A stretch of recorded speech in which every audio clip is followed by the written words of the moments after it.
அந்தி பகல் எப்பொழுதும் தங்கி தடையில்லாமல் உங்கள் முகம் கண்ணிலாடும் தினம் எந்த நிலை கொண்டாலும் கந்தன் துணை என்றாலே வந்த வினை நல்லவோடும்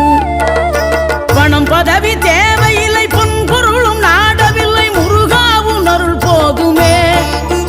உயிர் வாழுகின்ற காலம் எல்லாம் மாளிகையில் நாட்டமில்லை குமராவும் நிழல் போதுமே குமராவும் நிழல் போதுமே ஆறுபடை வீடும் அருள் வழங்கும் முருகா அருகே நீ ஓடோடிவா மூவிரண்டு முகம் ஜொலிக்க ஆறிரண்டு கரங்களுடன் ஆதரவு தர ஓடிவா ஆறுபடை வீடும் அருள் வழங்கும் முருகா அருகே நீ ஓடோடிவா மூவிரண்டு முகம் ஜொலிக்க ஆறிரண்டு கரங்களுடன் ஆதரவு